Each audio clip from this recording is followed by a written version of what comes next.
The crypto market is absolutely nuking, ladies and gentlemen.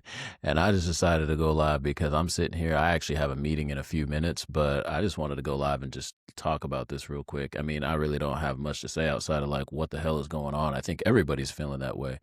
But there's a couple things like that I just started looking at. Let me bring up my screen here real quick. But obviously, if you're someone that follows crypto, like you already know what this chart looks like. But Bitcoin was interesting because I just watched it go from 107 to 109.8, and as you can see, it's super volatile right now. I just got a message from Pete JP saying he can't even buy on a Coinbase.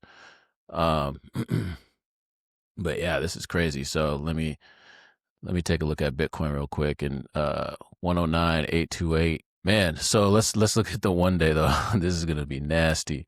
Yo, like and the thing is this happens time to time in bull runs. Like I think that we have so much PTSD around it, but this isn't this isn't the first time we've had like a major dip like this. I remember one time I was sitting in a restaurant with my son. It was probably in the spring, and like things just giga dumped like this, just everything nuked. You know what I mean? And so I feel like this is a opportunity to buy a dip. Oops, messed up the thing there. I feel like this is an opportunity to buy a dip. Now, if you don't have any more, you can't buy the dip. But look, I don't even know if anyone was able to buy at 105. You know what I'm saying? Like things are so volatile. I think this is manipulation. I think it'll be right back up to 115 at minimum by tonight. Look, it just hit 110 already. So I think it's going to get right back up. We had a little flash crash. But at the same time, it's like WTF, man. I think everyone's portfolio is pretty much wrecked right now. What do y'all think? I mean, what are you thinking? I mean, I'm sitting here watching it in real time. You can watch it in real time, go up in real time. So, I mean, we went from 120, we hit an all-time high, earlier this week. Saturday, actually, we hit the first all-time high. I think is 125,000, and now we're back to we just flash crashed down.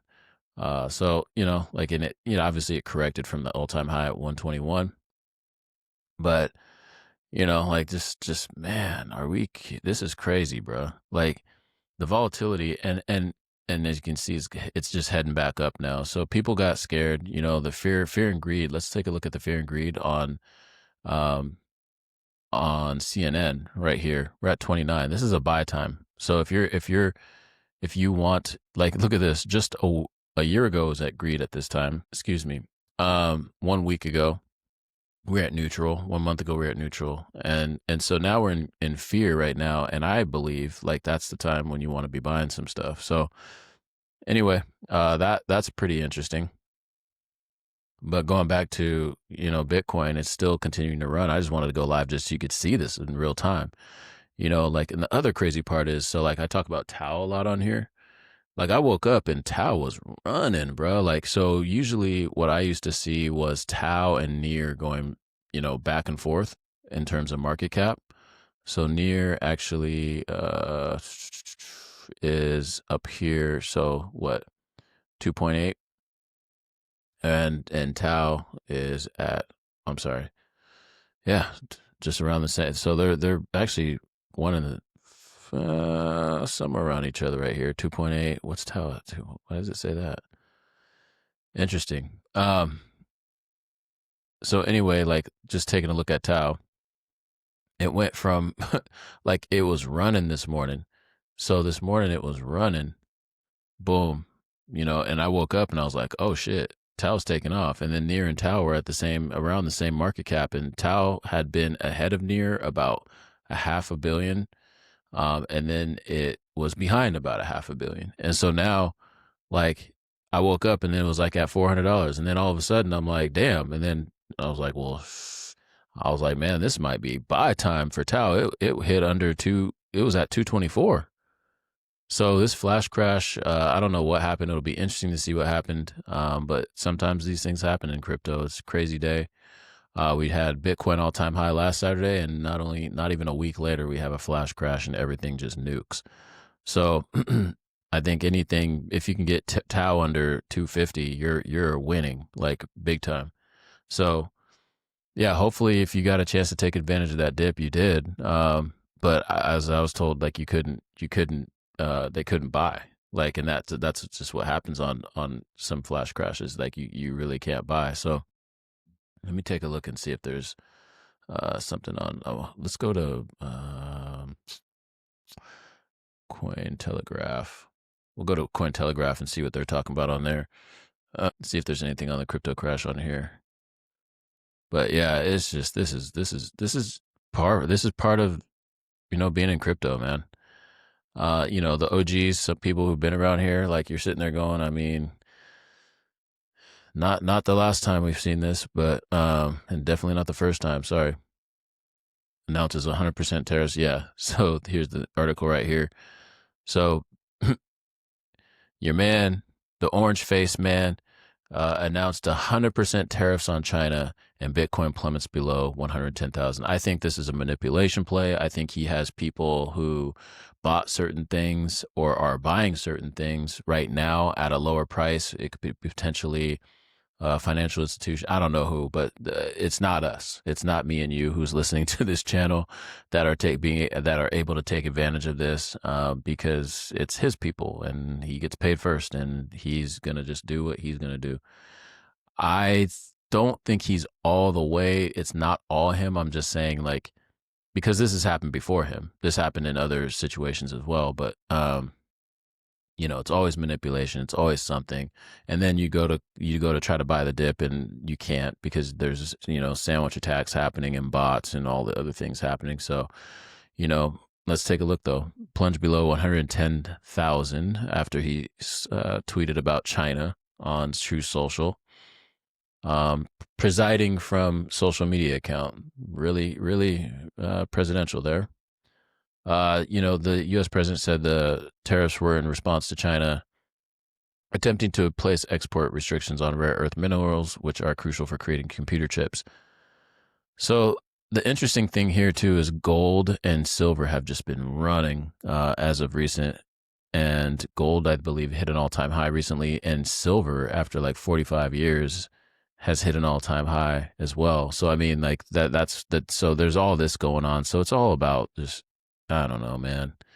I'm not smart enough, and I'm not in the know enough to know like exactly what's happening with all of the insider trading and precious metals and countries. That's someone else on another channel that can probably talk to you about that. It's not me, but I'm learning in real time just like everybody else.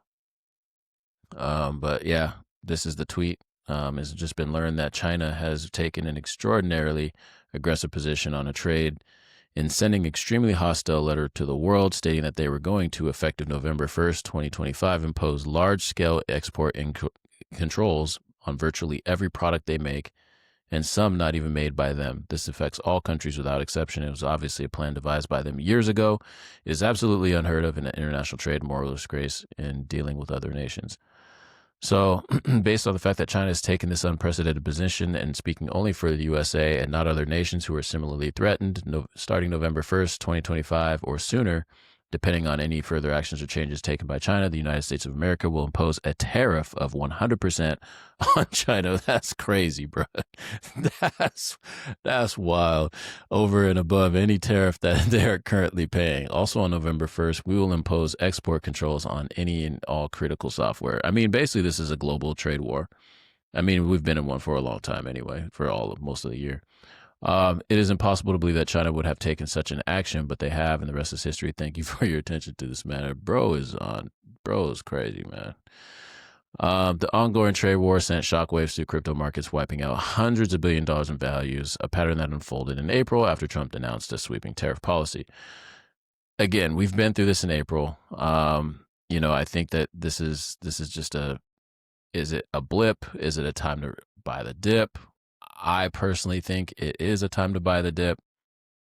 I don't think we're going to be down here very long. Let's go back to the chart and see, like, it seems to be changing every second. So yeah, just another Friday. You know what I mean? Just another Friday in crypto and stocks and all those other things. So it looks like Tao's consolidating at 279. Bitcoin must have slowed down a little bit from its ascent. Probably cooled off a little bit from doing what it was doing. But yeah, this is crazy, man. This is crazy, bro. Yeah, my man said he's trying to buy more Miggles, and Coinbase is slow as hell right now. Yeah, there's a lot of activity, man. A lot of activity. What else y'all want to look at? Let's take a look at. I mean, Solana was, bruh. Solana's at 184. Ooh, that's tempting. That's tempting. That's definitely tempting. You know, if it was under over 200, I wasn't even looking at it. But you know, at 185, shoot, 170, yeah, I think that's definitely a buy. Solana, we were talking about ETFs for Solana in this month actually, and the Clarity Act as well. So this was supposed to be a super bullish month. This is called Uptober. It is the 10th of October, and we are in a flash crash situation. XRP's at 218. There's a lot of people that are wrecked probably right now that are holding XRP. So apologies to those folks. Let's see. I mean, some people probably bought in. There's probably a lot of people who bought in around 219, so they're probably break even right now. Those folks that bought maybe earlier this year or in April. So I feel like these dips happen for buying opportunities for big whales and institutions, so that they don't have to get in at the upper prices and get wrecked by retail. So that's how I feel. I think that, you know, obviously the 100% tariff on China is a thing, but and that is definitely part of it, of why the market's dumped. Of course, that's not bullish, but I do think that there's some other manipulation at play as well. That's just me. I could be wrong, but I don't trust none of this. I don't trust none. I don't. Nope. Somebody's buying. Let's see what the ETFs are talking about. What are the ETFs talking about? Let's see what they're doing. ETFs. Let me see if I have that saved over here. I should have it saved. But yeah, what are y'all thinking? Oh, Solana ETF flow 0. I want to look at. Let's look at the ETF flows. Here we go. All right, I got to get going on my meeting here soon. So ETF flows. So you can see here on October 9th. So today is the 10th, but on October 9th there was some selling going on over here by Grayscale. Selling going on over here by Fidelity, and some buying going on by BlackRock. BlackRock has been buying up Bitcoin by a lot the last 1, 2, 3, 4, 5, 6, 7, 8 days in a row of buying for BlackRock of Bitcoin. That's a lot. That's a lot. So, you know, keep your eye on the big cheese right here. Keep your eye on the big cheese. Don't get caught up in the all the other stuff, man. Take a look at what BlackRock's doing, and that should just tell you everything you need to know. So look at BlackRock buying Ethereum. 1, 2, 3, 4, 5, 6, 7, 8, 9 days in a row they've been buying Ethereum. So that tells me that this is a flash crash. So unless they're gonna like offload, unless BlackRock is gonna offload all it. So that's the difference between this run and the other runs, is like now we have these ETFs, and we can literally see how much the big institutions are doing and what they're doing, and if they're not moving off their positions, I just don't believe that you should right now as well. That's just my take. I'm not panicking. You can see how I'm responding to this. I do think we'll be back up. Will we be in the 120s? I don't know. This could take a while because we are flipping government shut down. But at the same time, I do think the volatile nature of the orange face is not conducive to markets. But I don't know if you need to panic just yet. That's all I got right now, y'all. I just wanted to jump on here, man, because this is crazy. Anyway, tap in, hit the subscribe button, hit the hype button. We got another interview coming soon with J.O. Hoops, who just joined. He joined the pod today. We actually just recorded. We'll be dropping that soon. I got another episode from last week as well that we were talking about. So I just wanted to get this one out here, though, just some real time reaction to the market absolutely nuking. So be good. Have a good weekend. Go touch some grass. You're going to be all right. Just hold. We're going to be fine. We're going to come back on, and there's going to be some good times ahead. So that's the only way I can look at this. All right. Y'all be good, man. Brick by brick. Brick by brick.